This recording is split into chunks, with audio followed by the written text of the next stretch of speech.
A24 is probably one of the most diverse studios that we have gotten in quite a while. Whenever you see a trailer or a poster, you can definitely see the A24ism even before the logo pops up. The first movie that they released was back in 2013 with In the Mind of Charlie Swan, and quickly right after that, they released Spring Breakers and The Bling Ring back to back.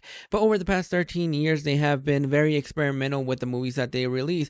One moment you'll get a Marcel the Shell with shoes on, the other moment you will get something like Moonlight or Everything Everywhere All at Once, and even sometimes they will do out of the box thinking with a movie like Lamb. But there's one movie that I feel goes under the radar when it comes to A24, and I didn't know that this was an A24 movie until I saw it for the very first time a couple of nights ago, and that is 2019 or 2018's Climax. The movie is directed by controversial director Gaspar Noe. The movie is set in 1996 and follows a French dance troupe holding a days-long rehearsal in an abandoned school. The final night of the rehearsal is a success. However, their after party takes a bit of a dark turn when they find out that their sangria bowl has been spiked with LSD. Going into this movie, it's been a while since I've actually seen the trailers for this movie. I'm not really familiar with Gaspar Noé's film, but after watching this movie, if it's anything like this, he's probably not a filmmaker for me, because there were so many emotions that I had watching this movie that I just had to let out, because it's been a while since I've had a movie not only shake me to my core but also had me frozen in fear and anxious from beginning to end. The movie begins with our main cast members being interviewed as to why they love dancing, and that's something that I've always respected about dancers, is the fact that even though I'm not really good at it, even though I try my very damnedest, I appreciate it whenever I can see some wonderful dancing, and just seeing the way that they talk about how they feel whenever they come to life when it comes to dancing. That was a really great way of opening this film up so that you're able to get to know the characters on a personal level and see where they're coming from, why they love dancing. Then we move into what I think is probably one of the best moments in this movie, the opening dance number. It's about a 3 to 5 minute dance number that I'm just entranced with. It immediately hooks you in, grabs your attention, and you're just mesmerized not only by the dancing that is going on screen, but also with the music that is being played over this dancing and the cinematography for this movie. Knowing that Gaspar Noé is a music video director, you can easily see the passion that he has when crafting this movie, because every single set piece is just absolutely beautiful to see and immediately pulls you in with just the beautiful dance sequence, with just how everybody is moving.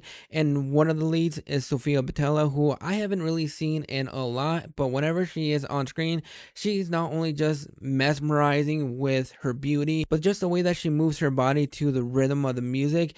It really is entrancing. It's beautiful to see on screen, and not just only her, but everybody that is involved in this horrific situation. It's probably the biggest highlight of the film before everything goes tits up. And I really enjoyed just the way that Gaspar Noé was able to conduct this beautiful piece of art and just gets you emotionally entranced, just seeing everybody dance, having their last rehearsal before they go out and perform it. The cinematography and the music, the way that they use lighting, absolutely encapsulating and entrancing, that you just want to be locked in from beginning to end. Then after that dance sequence, that is when we get to know these characters on a very personal level, and this is where it almost lost me immediately, because I was not the biggest fan of the interactions between the cast member. They have wonderful chemistry with one another, and you can definitely tell that these are characters that have been together for a long while. But at first glance, I was just not really connecting with any of the characters until shit started hitting the fan, and that is when I started to lock in into how this movie is constructed, because this movie from beginning to end, it's probably an introvert's worst nightmare. Imagine being invited to a party you desperately don't want to be at, with people you don't know drinking, and you're basically the sober person who's going to be DDing your friend back home. That's kind of what this movie felt. It felt like we as the audience, probably sober, maybe taking some psychedelics. That wasn't me. You do feel that partyism. You feel like you are invited to a party that you definitely don't want to be at, but you're just seeing everybody interact with each other, gossiping and seeing how they're going about their lives. And that's how I felt throughout the entire movie. It felt like I was a sober person at this party, just seeing everybody have fun, having everybody seem cooled down, just knowing everything that's going to happen. And I think that is one of the beautiful things about this movie. It's the fact that Gaspar Noé is beautiful in the way that he's able to tell his story, even though it's probably not a story that that I'm going to be revisiting anytime soon, or probably ever. But I do like the fact that this felt like I was at a party, just seeing everybody have fun and just letting their hair down after rehearsing probably all day, trying to get the dance moves perfected. Some of the quick cuts here and there I thought worked immediately, and it just immediately pulls you in.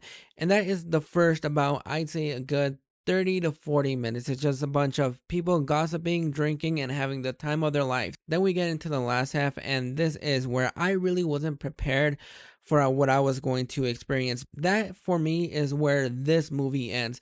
This movie ends about the 35 to 40 minute mark, because the last 42 minutes of this movie, it's an experience you desperately don't want to be a part of. I am somebody that is not big on partying.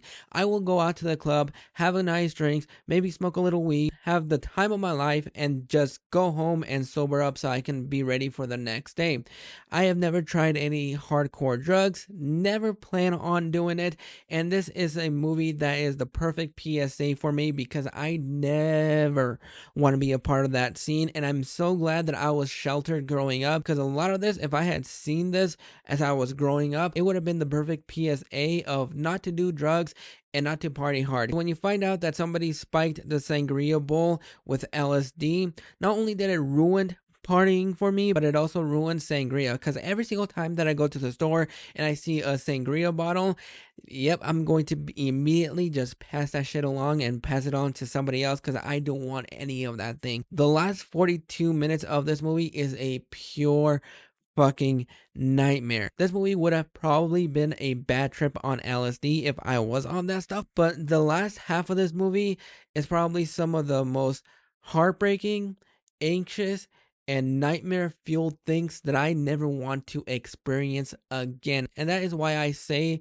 that the movie ends at the 40-minute mark or wherever, before they find out that the sangria is spiked. The last 42 minutes is just a pure fucking nightmare, and it is an experience. It's not a movie, it's an experience, because from the moment they find out that the bowl is spiked with LSD, from that point on until the very end of the film, it's an experience that just feels so exhausting and so nightmare fueled. Filmed as if it was a one shot take from that moment on, and you're just collectively just seeing everybody lose their shit.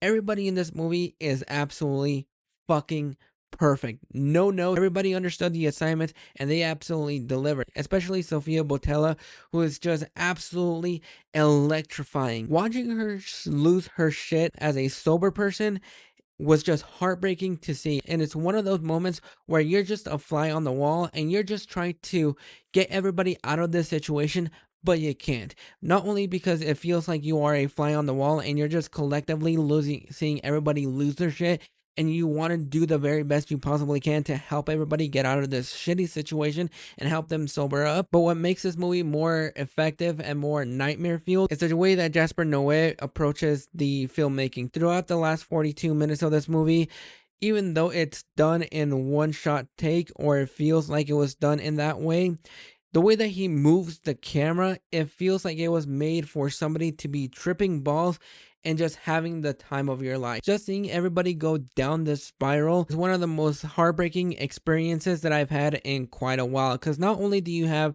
these people losing their shit, but you also have a kid involved named Tito, I believe.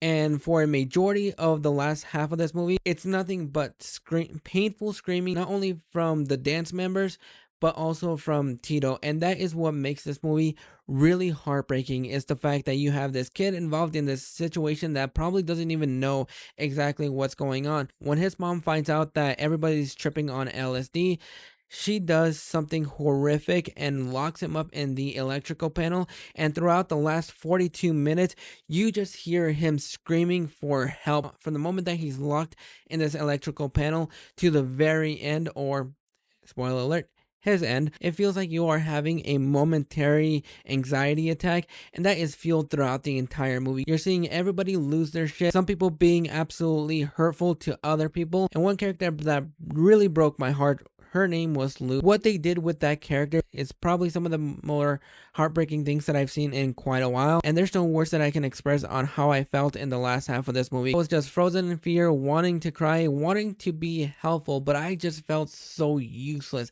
just seeing everybody lose it. And that's exactly what I probably would have felt if I was in this situation. What makes this whole situation even more heartbreaking is the fact that they're probably having the worst trips of all. They probably took a unhealthy amount of LSD that was spiked in the sangria bowl, and they're probably having the worst trips of all. The one that I feel is having the worst trip of all is Sofia Boutella's character. The way that you can feel she is hurting so bad, she just wants this night to end. It's just heartbreaking to see, and I think that is what makes this movie not only just a awful experience, but it also could be looked at as a cautionary tale. And Gaspar Noe was able to conduct his vision on what he wanted to do and just give us something beautiful, something electrifying from beginning to end. You can see the beauty in the cinematography just immediately pulling you in and just wanting you to get invested in every single character. And this movie's not going to be for everybody. I can see how some people are going to absolutely hate this because it is an experience you never want to be a part of, and it's probably an experience that I'm never going to be wanting to be a part of, and I'm definitely never going to be watching this movie again. This is one of those films where it's just a one-time watch and just don't need to rewatch it ever again, don't need to go through that experience again. But artistically, it is a beautiful work of art, an anxious one, an unhealthy one, but it's a beautiful work of art, and that's what I really loved about this movie. It's the fact that it takes its liberty on what it's trying to do. Overall, this is a movie for about 30 to 40 minutes, and then after that it's just an experience that you just want to be out of immediately. It's a beautiful movie to see on screen, and it's definitely inviting once the movie begins. But overall, even though it's a beautiful work of art and it's a beautiful movie to look at, beautifully shot, it's an experience I never want to be a part of because it just made me anxious and just nasty. Just felt like I needed to take a shower after watching this movie. But those are my thoughts on Climax. Have you guys checked this movie out? Were you anxious? Were you nervous? Were you scared on how everything was going to turn out? Drop those thoughts in the comments below, and we'll catch you guys for the next video.